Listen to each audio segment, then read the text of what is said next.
Dicen que para transformar realmente la educación no basta con cambiar los planes de estudio o poner computadoras en las aulas. Hay que mover las piezas clave del sistema, ¿no? Esas que operan en el día a día. Y una de esas piezas, que a menudo es poco visible desde afuera, pero es absolutamente fundamental para que las cosas sucedan en las escuelas, es la del supervisor escolar. Hoy vamos a hacer una exploración a fondo sobre cómo se está buscando resignificar, o sea, reinventar esta función específicamente en el Estado de México. Tenemos material muy interesante para este análisis. Por un lado, reflexiones directas, casi como si estuviéramos ahí, extraídas de un importante seminario-taller que se realizó en esa entidad. Imagínense esto, casi 2,000 figuras educativas reunidas para repensar su propio rol. Eso es bastante. Y en particular contamos con las ideas compartidas por Xóchitl Leticia Moreno Fernández, quien ocupa un cargo directivo importante en la SEP a nivel federal. Ella habló sin rodeos sobre los desafíos y la nueva visión para los supervisores en el marco de lo que se conoce como la nueva escuela mexicana. Así que nuestra misión hoy es entender qué significa realmente este proceso de resignificación. O sea, ¿qué tipo de supervisión se busca dejar atrás? ¿Cuáles son los obstáculos más grandes que se enfrentan en este camino? Y sobre todo, ¿cómo se espera que esta transformación impacte, al final del día, la experiencia educativa de las niñas, niños y adolescentes mexiquenses? Ok, vamos a desglosar esto con calma. Primero, creo que es importante dimensionar el esfuerzo que implica algo como este seminario taller. No hablamos de una reunión pequeña, ¿eh? Fueron 1,944 figuras educativas, supervisores, jefes de sector, personal de apoyo técnico-pedagógico, reunidas simultáneamente en 7 sedes distintas, a lo largo del Estado de México: Toluca, Ecatepec, Nezahualcóyotl, Tejupilco, Atlacomulco, Chalco y Jilotepec. Casi 2,000 personas, todas dedicadas a reflexionar juntas sobre el sentido de su función. Es una escala impresionante, la verdad, y revela la magnitud del compromiso. Además, es clave destacar la colaboración institucional detrás de esto. O sea, no fue un esfuerzo aislado de la Secretaría de Educación Mexiquense, la SEM. Involucró a las Direcciones Generales de Educación Básica y Normal, a la Escuela de Líderes y Ciudadanos Mexiquenses y, algo muy significativo, contó con el respaldo activo de los principales sindicatos magisteriales. Estuvieron presentes las secciones 17 y 36 del SNETE, el Sindicato Nacional de Trabajadores de la Educación, que es el más grande del país. Y también el Sindicato de Maestros al Servicio del Estado de México, el CENSEM, que tiene una fuerte presencia estatal. Tener a ambos sindicatos a bordo es crucial para la viabilidad de cualquier cambio profundo en el sistema educativo, ¿no? Tiene todo el sentido. Y se mencionó el liderazgo visible del secretario de Educación Estatal, Miguel Ángel Hernández Espejel, y un impulso directo de la gobernadora Delfina Gómez Álvarez, quien, ha hecho de la transformación educativa una prioridad. Pero todo esto no sucede en el vacío, ¿verdad? Hay un marco más amplio. Exactamente. Todo este movimiento para resignificar la supervisión se inscribe directamente en la implementación de la nueva escuela mexicana, la NEM. Es fundamental entender esto. La NEM no es solo un cambio curricular, propone un cambio de paradigma educativo. Busca una educación con un enfoque mucho más humanista, que ponga al estudiante y a la comunidad en el centro. Habla de inclusión, de equidad, de pensamiento crítico y, muy importante, de una educación contextualizada.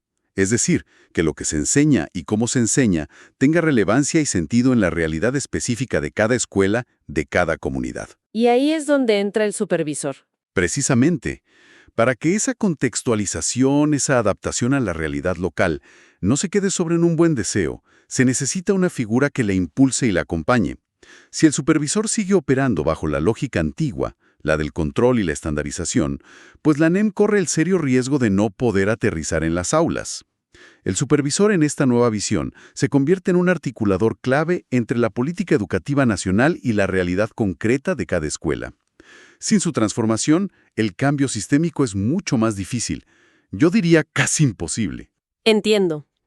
Entonces, para apreciar realmente la magnitud del cambio que se propone, Necesitamos tener claro cómo era o cómo se percibía ese rol tradicional del supervisor. En el seminario se habló de esto, ¿no? Sí, ese. Y de forma muy directa, el rol tradicional, construido a lo largo de décadas, estaba fuertemente centrado en funciones administrativas y de control. Era la figura que validaba documentos, que verificaba el cumplimiento de normativas, que se aseguraba de que los programas se aplicaran al pie de la letra. Había una búsqueda implícita, y a veces explícita, de homogeneidad. Que todas las escuelas funcionaran igual, que los maestros enseñaran de manera similar, que se alcanzaran los mismos estándares medibles de forma uniforme. Casi como un auditor educativo o un inspector que revisa si todo está en orden según un manual muy estricto. Y si algo se salía de la norma, pues había que corregirlo para volver al estándar. De cierta manera, sí. El énfasis estaba puesto en la norma, en el procedimiento, en lo administrativo, mucho más que en lo pedagógico profundo. Y justo ahí radica el gran contraste con la nueva visión que se está impulsando. Se busca que el supervisor transite de ser ese agente de control a ser un verdadero agente de transformación educativa, un líder académico y pedagógico para su zona escolar. ¿Y cómo se ve ese líder académico en acción? ¿Qué hace diferente, en el día a día? Bueno, en lugar de controlar desde arriba, acompaña desde adentro. En vez de solo verificar papeles, dialoga con directivos y docentes sobre sus prácticas, sus desafíos, sus proyectos. La clave está en ayudar a las escuelas a contextualizar la enseñanza. Ya no se trata de aplicar una receta única, sino de pensar juntos. ¿Cuáles son las necesidades específicas de los estudiantes de esta comunidad? ¿Cuáles son los saberes locales que podemos integrar? ¿Cómo hacemos relevante el currículum nacional en este territorio? Se trata de abandonar por completo esa vieja idea de que todas las escuelas deben ir al mismo ritmo y enseñar exactamente lo mismo de la misma manera. Y esto implica confiar más en los maestros, supongo, ¿no? Totalmente. Un pilar fundamental de esta nueva visión es el fomento de la autonomía profesional docente. Reconocer que los maestros y maestras son profesionales reflexivos, capaces de tomar decisiones pedagógicas pertinentes para sus estudiantes. El nuevo rol del supervisor no es limitar esa autonomía con más controles, sino ser un catalizador de ella. Ayudar a construir las condiciones para que los docentes puedan experimentar, innovar, colaborar y tomar decisiones fundamentadas sobre su propia práctica. Es un cambio de relación radical, de la supervisión vertical a la colaboración horizontal, digamos. Suena muy bien en el papel, pero llevarlo a la práctica, me imagino que ahí empiezan los verdaderos desafíos. Pasar de una cultura de control tan arraigada a una de colaboración y acompañamiento no debe ser nada fácil. Es quizás el desafío más grande. Xochitl Moreno, en su intervención, fue muy enfática en esto. El principal reto es el cambio de mentalidad, tanto individual como colectiva. Habló de prácticas y concepciones sobre la supervisión que llevan arraigadas más de 30 años. Cambiar eso no es como apretar un interruptor. Requiere un proceso profundo y sostenido de reflexión, de cuestionamiento de las propias creencias y hábitos. Es como intentar cambiar un hábito muy, muy viejo, ¿no? No basta con saber que hay que cambiar. Hay que desaprender activamente lo anterior y construir conscientemente lo nuevo. Es un proceso interno complejo para cada supervisor, entonces. Tener que mirarse al espejo y decir, a ver, la forma en que he hecho mi trabajo por años, quizá ya no es la que se necesita ahora. Exacto. Y esa reflexión personal es el primer paso indispensable para poder luego cambiar las acciones, las prácticas cotidianas de supervisión. Un ejemplo muy concreto de dónde se materializa este cambio de mentalidad es en la forma de concebir y operar los espacios de trabajo colegiado, específicamente la transición del tradicional Consejo Técnico Escolar, el CTE, a lo que se busca que sea una verdadera comunidad de aprendizaje. El CTE, estas reuniones periódicas donde los maestros y directivos de una escuela se juntan para analizar su práctica y planear, ¿cierto? ¿Qué cambia al pensarlo como comunidad de aprendizaje? ¿Es solo el nombre? Va mucho más allá de un cambio de nombre. Primero, implica modificar la dinámica de poder. Moreno mencionaba algo tan aparentemente simple como cambiar la disposición física. Pasar de filas, donde todos miran al frente, usualmente al director o supervisor, a un círculo donde todos se ven las caras. Ese gesto simbólico ya facilita un diálogo más horizontal. Pero lo fundamental es el cambio en la toma de decisiones. La agenda del consejo ya no viene dictada desde arriba. sino que se construye colectivamente, a partir de las necesidades y problemas identificados por el propio colectivo docente. Eso ya suena a un cambio importante. ¿Y qué más? Otro elemento crucial es lo que llamaron la lectura crítica de la realidad. Esto significa que, como comunidad, la escuela debe analizar su contexto, las características de los estudiantes, las familias, el entorno social, pero tratando de evitar caer en prejuicios o estereotipos. No es solo describir la realidad, sino comprenderla en su complejidad, cuestionando las propias percepciones.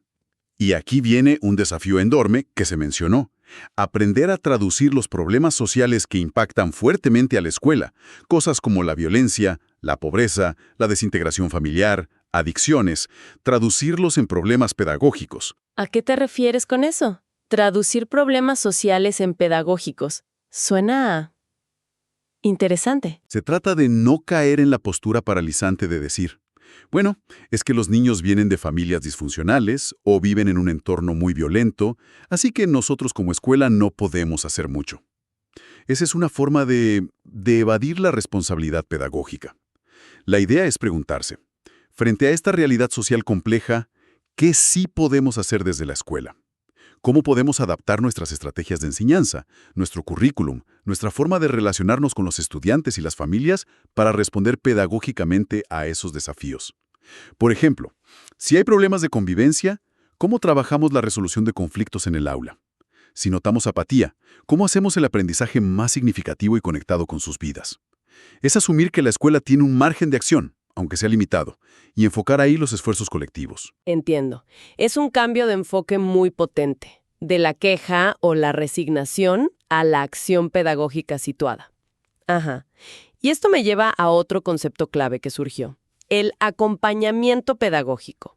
Se dijo que en un diagnóstico previo en el Estado de México, el famoso diagnóstico 360, el 56% de los supervisores lo identificó como su función central. Más de la mitad. Pero, ¿qué significa realmente? ¿Basta con ir a observar una clase y ya? Esa es la pregunta de millón, ¿no? Y la respuesta que se perfiló en el seminario es que no basta con la observación superficial. Xóchitl Moreno insistía en que el acompañamiento pedagógico real va mucho más allá. Implica, primero, establecer un diálogo profundo con el docente para entender no solo qué contenido está enseñando o qué técnica está usando, sino cuáles son sus aspiraciones más profundas. ¿Aspiraciones? ¿Cómo qué tipo de aspiraciones? Suena un poco abstracto. Aspiraciones en términos del tipo de ciudadano que busca formar, del tipo de aprendizaje integral que quiere promover. O sea, ¿qué valores busca inculcar? ¿Qué habilidades para la vida considera cruciales? ¿Cuál es su visión de una educación emancipadora o transformadora? Entender esas aspiraciones del docente permite que la observación de su clase y la posterior retroalimentación tengan un sentido mucho más profundo. No se trata solo de corregir la técnica, ¿sabes?, sino de ayudarle a alinear su práctica cotidiana con esas aspiraciones más elevadas. Es un acompañamiento mucho más personalizado y con propósito. Eso implica un nivel de diálogo y confianza muy diferente al de una simple inspección, claro. Y supongo que este acompañamiento no puede ser igual para todos los maestros y escuelas. Sería imposible. Definitivamente no. Otro punto clave que se recalcó es la necesidad de que el acompañamiento sea diferenciado. Así como un buen maestro sabe que no puede enseñar igual a todos sus alumnos, porque tiene necesidades y ritmos distintos, el supervisor necesita entender que no puede acompañar de la misma manera a todos los docentes o a todas las escuelas. Debe partir de un diagnóstico fino de las necesidades reales y específicas de cada uno. ¿Y cómo se hace ese diagnóstico? ¿Hay alguna herramienta? Pues la forma más directa y efectiva, como se sugirió, es preguntando, dialogando con los docentes, con los directivos, escuchando activamente cuáles son sus preocupaciones, dónde sienten que necesitan más apoyo, qué proyectos quieren desarrollar. Esto, claro, implica más trabajo para el supervisor, ya no puede aplicar la misma fórmula o el mismo checklist en todas sus visitas. Tiene que invertir tiempo en conocer a fondo a cada escuela y a cada maestro de su zona. Pero es la única manera de que el acompañamiento sea verdaderamente pertinente, útil y que genere un impacto real en la mejora de las prácticas. Es pasar de la supervisión genérica a la supervisión a la medida, digamos. Y junto con todo esto, surgió otro concepto que puede sonar un poco académico, pero que parece central en esta nueva visión. La idea de decolonizar la práctica supervisora. ¿Cómo podemos entender esto de forma sencilla? Porque suena complejo. Está íntimamente ligado a esa lectura crítica de la realidad que comentábamos antes. Decolonizar la práctica, en este contexto, significa cuestionar activamente las certezas, los prejuicios, las ideas heredadas que a menudo damos por sentadas, y que, sin darnos cuenta, pueden estar estructurando nuestra forma de ver y actuar en la escuela, perpetuando visiones o prácticas que no responden a la realidad actual o que incluso son excluyentes. ¿Podrías darme algún ejemplo concreto de una idea colonizada que habría que cuestionar? Claro. Un ejemplo clásico que se mencionó es la idea de que a los niños no les gusta leer, así como una verdad absoluta. Desde una perspectiva decolonial, en lugar de asumir eso como un hecho inmutable, el supervisor debería preguntarse junto con los maestros, a ver, ¿por qué parece que no les gusta leer? ¿Cómo se les ha enseñado a leer? ¿Qué tipo de lecturas se les ofrecen? ¿Son relevantes para sus vidas, para sus culturas? ¿El ambiente escolar invita a la lectura? Otro ejemplo podría ser la forma de abordar la indisciplina. Se asume que ciertos niños o grupos son problemáticos por naturaleza. O, por el contrario, se analiza críticamente si las normas escolares, la metodología de enseñanza o incluso las condiciones socioeconómicas están generando esa respuesta. Es un ejercicio constante de autocrítica y de preguntarse el porqué de las cosas, desmontando esas visiones a menudo simplistas o estereotipadas que hemos internalizado. Como poner bajo sospecha nuestras propias creencias más arraigadas sobre la educación, los estudiantes, las familias, la comunidad, para poder ver la realidad con ojos más frescos y actuar de forma más justa y eficaz. Exactamente. Y lo fascinante es ver cómo todos estos desafíos que hemos mencionado, el cambio de mentalidad, la transformación del CTE, la definición del acompañamiento, la necesidad de diferenciación y la perspectiva decolonial, no son elementos aislados. Están profundamente interconectados. Para poder establecer un diálogo auténtico que permita un acompañamiento diferenciado, primero necesitas haber iniciado un cambio de mentalidad, haber dejado atrás la postura de control. Claro. Para que el CTE se convierta en una comunidad de aprendizaje real, se necesita esa lectura crítica y decolonial de la realidad. Es un sistema complejo donde mover una pieza afecta necesariamente a las demás. La transformación tiene que ser integral. ¿Qué tipo de apoyo reciben o deberían recibir los supervisores? Porque no se les puede pedir que hagan toda esta transformación solos, ¿verdad? Ese es un punto crucial. Y hubo un reconocimiento muy honesto por parte de Xóchitl Moreno, desde la perspectiva federal. Admitió que existe una deuda pendiente significativa en cuanto a la formación continua específica para supervisores.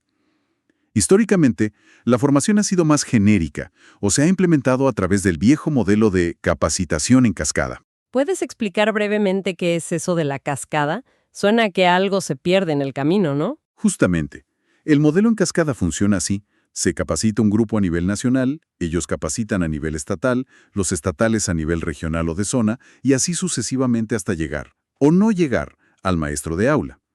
El problema es que en cada nivel de la cascada, el mensaje original se va diluyendo, reinterpretando, a veces distorsionando. Cuando la información finalmente llega a la base, puede haber perdido gran parte de su potencia o coherencia original. Se reconoce que este modelo no ha sido efectivo para impulsar cambios profundos y se busca superarlo. Tiene lógica. Si el mensaje se diluye, el impacto también. Entonces, si falta ese apoyo federal fuerte y específico, ¿qué se está haciendo? Aquí es donde iniciativas como este seminario taller en el Estado de México cobran una enorme relevancia. Representan un esfuerzo proactivo desde el nivel estatal, en colaboración, y esto es importante recalcarlo de nuevo, con los sindicatos SNTE y SEMSEM, para empezar a construir colectivamente esa formación y ese espacio de reflexión que hace falta. Es un ejemplo de cómo una entidad puede tomar la iniciativa para abordar esa deuda pendiente, generando sus propios procesos formativos adaptados a su contexto y necesidades. Esa unidad de voluntades que mencionaron al inicio del evento no es solo un discurso, parece ser una estrategia real para impulsar el cambio desde abajo y desde adentro. Entonces, si tratamos de juntar todas las piezas del rompecabezas, el contexto de la NEM, El paso del control al acompañamiento, los desafíos de mentalidad, diálogo y contextualización, la necesidad de apoyo. ¿Cuál es la visión final? ¿Cómo sería ese supervisor resignificado que se busca construir? El ideal que se perfila es el de un supervisor que actúa como un verdadero líder académico y pedagógico en su zona escolar. Alguien cuya autoridad no se basa en el cargo administrativo, sino en su capacidad para inspirar, para facilitar procesos de mejora, para fomentar el análisis crítico y la colaboración. Un supervisor que no impone, sino que acompaña, que no estandariza, sino que ayuda a contextualizar, que no controla, sino que impulsa la autonomía profesional docente. Alguien que ayuda a tejer esas comunidades de aprendizaje donde el foco esté puesto genuinamente en lo pedagógico, en cómo mejorar la enseñanza para que todos los estudiantes aprendan mejor. ¿Y el impacto final que se espera de todo esto, cuál sería? ¿Cómo se traduce esta transformación de la supervisión en beneficios concretos para los estudiantes? Digo, al final del día. El impacto esperado es múltiple. Por un lado, que la planeación didáctica que se hace en las escuelas y el acompañamiento pedagógico que reciben los docentes sean mucho más pertinentes a las necesidades reales de sus alumnos y de su contexto. Que sean diferenciados, que consideren la diversidad, que sean realmente inclusivos, que estén basados en un diálogo auténtico y en esa lectura crítica de la realidad que mencionábamos. Y el fin último de todo esto, perfectamente alineado con los principios humanistas de la nueva escuela mexicana, es contribuir a garantizar trayectorias educativas completas, significativas y de excelencia para cada niña, niño y adolescente mexiquense.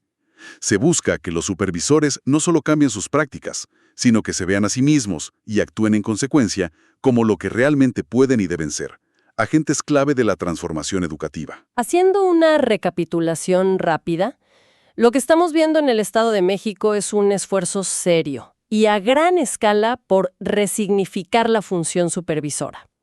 El objetivo es claro: transitar de un modelo histórico centrado en el control administrativo y la homogeneidad hacia un modelo basado en el acompañamiento pedagógico auténtico, la colaboración horizontal, la contextualización y el liderazgo académico. Todo esto en sintonía con los principios de la nueva escuela mexicana. Es importante subrayar que, aunque este proceso tiene un foco muy concreto en el Estado de México, las preguntas y los desafíos que aborda son en realidad universales en el debate educativo contemporáneo a nivel global.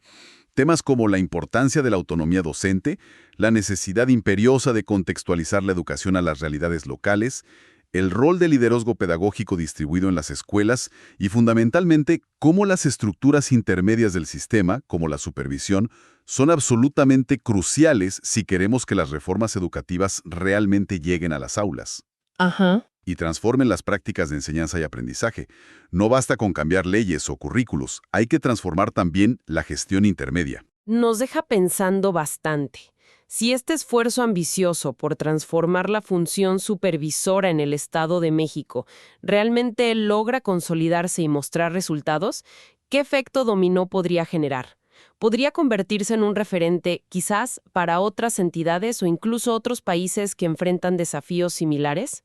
Y la pregunta fundamental, creo yo, ¿de qué manera concreta este cambio en la forma de supervisar, este paso del control al acompañamiento dialógico y contextualizado, transforma verdaderamente la experiencia diaria de aprendizaje de una niña o un niño dentro de su salón de clases?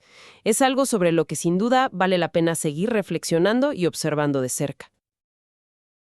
Estado de México, el poder de servir.